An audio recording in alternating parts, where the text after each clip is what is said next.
নমস্কার and welcome to Thrush Hour. আজকে আমরা কথা বলবো একটা নয় দুটো হরর ফিল্ম নিয়ে, রিসেন্টলি রিলিজড এবং এক্সট্রিমলি পপুলার অবসেশন এবং এপ্রিলে রিলিজ হওয়া লি ক্রনিনস দ্য মামি নিয়ে।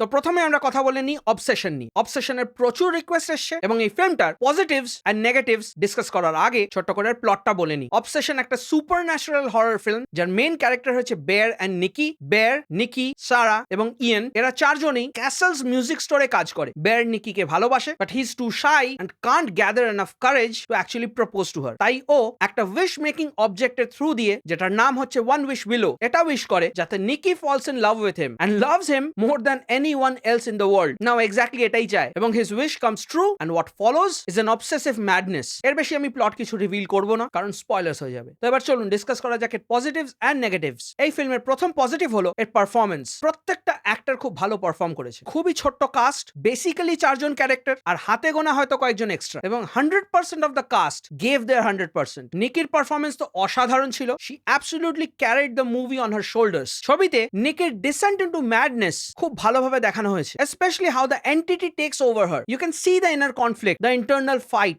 Bear was also extremely good. In fact, দুজনের পারফরম্যান্স দুজনকে খুব ভালো কমপ্লিমেন্ট করেছে। একজন রিঅ্যাক্টিভ তো একজন non reactive, and because of good character development এই রোলগুলো স্লাইটলি শিফট করে। So towards the end of the film, the non-reactive person also becomes reactive. পুরো টেনশনটাকে বিল্ড করে রাখা, একটা সাসপেন্স, একটা mystery. In fact, Sarah and ইয়ানের character also performed quite well. চারজনের কেমিস্ট্রি খুব ভালো ছিল। প্রত্যেকটা ক্যারেক্টার ভালোভাবে এস্টাবলিশ করা রয়েছে। কোনো অযথা ব্যাক স্টোরি নেই, কোনো সাবপ্লট নেই। ফিল্মের রান টাইম অত্যন্ত ছোট, সো আপনি কোথাও বোর্ড ফিল করবেন না। ফিল্ম কোথাও ডিভিয়েট করে যায় না। It sticks to one linear train of thought এবং আইডিয়া টু এক্সিকিউশন পুরোটাই প্রপারলি ডান। ডিরেক্টরের ভিশন খুবই ক্লিয়ার ছিল, সেটা first to last visible. Screen প্লেতে কোথাও হিকআপস নেই। কিছু জাম্প স্কেয়ারস রয়েছে যেগুলোকে প্রপারলি এক্সিকিউট করা হয়েছে, not overlay done. Horror elements বা ট্রোপস বেশি মিসইউজ করা হয়নি। হ্যাঁ, সিনেমায় কিন্তু একটু গোর এন্ড ব্লাডশেড রয়েছে, ওই জন্য সেন্সিটিভ অডিয়েন্সের জন্য লাস্টের দিকে হয়তো একটু প্রবলেম হতে পারে, যদিও সেটা লাস্টের 40 মিনিটস বা হাফ এন আওয়ার। কিছু কিছু বডিলি হররের এলিমেন্টস রয়েছে। Again viewer discretion advised. ফিল্মের সিনেমাটোগ্রাফি এবং ব্যাকগ্রাউন্ড স্কোর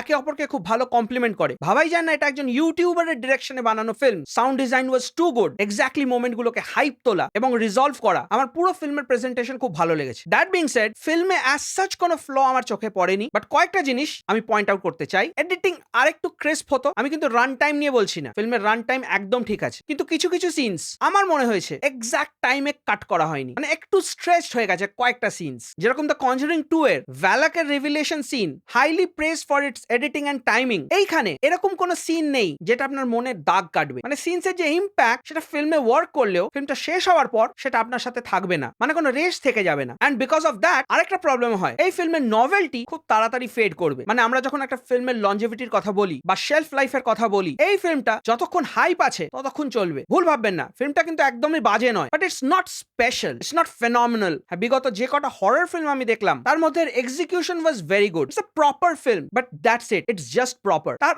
উপরে এটা কিছু অফার করে না। So 10 years down the line এটা কোনোদিনই একটা ক্লাসিক হয়ে উঠতে পারবে না। In the moment this film works, অবশ্যই আমরা সবাই দেখতেই পারি, স্পেশালি আমরা যারা হরর ফ্যান্স, আমাদের খারাপ লাগবে না। But as I said, few years down the line এটাকে হয়তো সেরকম ভাবে কেউ মনে রাখবে না। বাড়ি এসে আপনার কোনো সিন সেরকম মনে থাকবে না, কোনো প্রপার টুইস্ট বা অ্যাঙ্গেল যেটা মনে দাগ কাটবে। আপনি এই ফিল্মে the Ring, Misery, Smile, monkey's paw and in fact Tom হ্যাঙ্কসের বিগ এরো এলিমেন্ট পাবেন। So concept wise it's not something new, but one time watch হিসেবে of course we can all enjoy this. আরেকটা জিনিস, ফিল্মটা দেখে কোথাও আমার মনে হলো, even though it ticks all the boxes, কোথাও একটা খামতি আমি ফিল করছিলাম। মানে আমার কোথাও মনে হচ্ছিল যে আমি একটা রিলকে লং ফরম্যাটে দেখছি। জানি না এটা আপনারাও কি ফিল করেছেন, কমেন্ট সেকশনে জানাবেন। মানে একটা 30 সেকেন্ডের যদি রিল হয়, সেটাকে যদি 1.5 ঘন্টা সিনেমা বানানো হয়, ফিলিংটা যেরকম হবে এখানেও ফিলিংটা কাইন্ড অফ ওরকম। তাই জন্য আমি অবসেশনকে 6 দেবো আউট অফ 10। তো এবার আমরা কথা বলবো লি ক্রনিনস দ্য মামি নিয়ে। প্রথম কথা, লি ক্রনিনস দ্য মামি has nothing to do with the মামি। ব্র্যান্ডন ফ্রেজারের যে মামি সিরিজটা ছিল তার সাথে এটার কোনো রিলেশন নেই। ইনফ্যাক্ট টম ক্রুজের যে মামি রিবুট হয়েছিল সেটার সাথেও এটার কোনো সম্পর্ক নেই। This is a completely different film. Lee Cronin's the Mummy শুরু হয় ইজিপ্টে, যেখানে একটা মেয়েকে কিডন্যাপ করে নিয়ে গিয়ে মামিফাই করা হয় এবং অনেক বছর পরে তার বাবা মা সেই মেয়েটাকে ফেরত পায় মামিফাইড অবস্থায়। এবং স্লোলি আমরা জানতে পারি যে এত বছরে মেয়েটার সাথে কি হয়েছিল, কিভাবে তাকে মামিফাই করা হয়েছিল, কেন করা হয়েছিল, এটসেট্রা এটসেট্রা। বাট প্রেমিসটা শুনতে ভালো লাগলেও এর এক্সিকিউশন এক্সিকিউশন আমার একদমই ভালো লাগেনি। এই ফিল্মটা পুরোপুরি বডি হররের উপর রিলাই করে, so be prepared to be freaked out and grossed out. ভীষণ ঘৃণ্য সিনস রয়েছে যেগুলো সাধারণ দর্শকের একদমই পোষাবে না। কি কি দেখানো হয়েছে সেগুলো আমি ডেসক্রাইব করছি না, কারণ এই ভিডিওটা আমি ক্লিন রাখতে চাই। ফিল্মটা খুবই ইললজিক্যাল, প্রচুর লজিক্যাল ফ্যালেসিস রয়েছে। যেখানে প্রথমে দেখানো হচ্ছে একটা মামিফিকেশন প্রসেসে প্রচুর লোক লাগে, সেখানেই পরে মামিফিকেশনটা এক্সসিজমে পরিণত হয় এবং এক্সসিজমের থ্রু মামিফিকেশন হয়, যেখানে কারুরই প্রয়োজন নেই, কোনো রিচুয়ালস এর প্রয়োজন নেই, শুধু মন্ত্র উচ্চারণ করলেই মামিফিকেশন হয়ে যায়, সোল ট্রান্সফার হয়ে যায়। লাস্টে তো হসপিটাল বেডেই রিচুয়াল পারফর্ম করা হয়ে গেল। ক্যারেক্টার গুলো একদমই ওয়েল ডিফাইন্ড না, তাদের অ্যাকশনস এন্ড মোটিভেশনস একদমই আনক্লিয়ার। একটা ক্যারেক্টারকেও এস্টাবলিশ করা যায়নি, প্রত্যেকটা ক্যারেক্টার ডাম এন্ড স্টুপিড। মানে একটা ফিউনারাল হচ্ছে, সেখানে সিলিং দিয়ে মামি হেঁটে হেঁটে যাচ্ছে, সবাই সেটা দেখছে and they just accept that. পরে ওটা নিয়ে কোনো কথাই হলো না, ওপেনলি লোকের সামনে মার্ডার হয়ে যাচ্ছে। দেখুন, প্রথম মামিতেও প্রচুর লজিক্যাল ফ্যালেসি ছিল, but that was the treatment. ফিল্মের ট্রিটমেন্ট যদি সিরিয়াস হয় এন্ড দেন লজিক্যাল ফ্যালেসি থাকে, দেন তো প্রশ্ন উঠবেই। ধরুন এই মেয়েটার পা থেকে একটা পার্টিকুলার হায়ারোগ্লিফিক্স এর স্ক্রোল খুলে বার করা হলো, সেটাকে একজন প্রফেসরের কাছে নিয়ে যাওয়া হলো, দেন এই স্ক্রোলটার কি সিগনিফিকেন্স ডিরেক্টর ভুলেই গেলেন,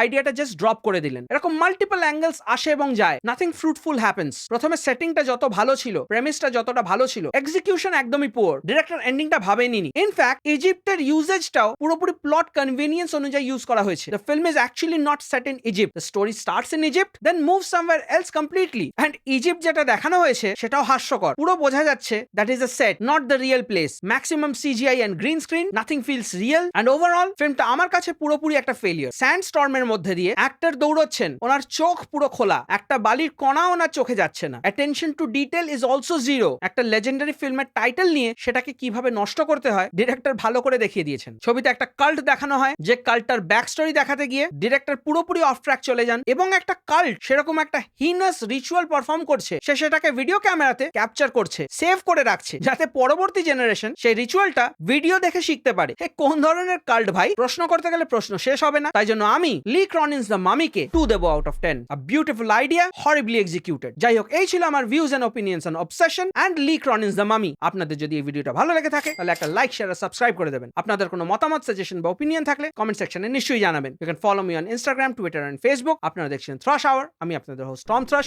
এবং দেখা হচ্ছে পরের ভিডিও।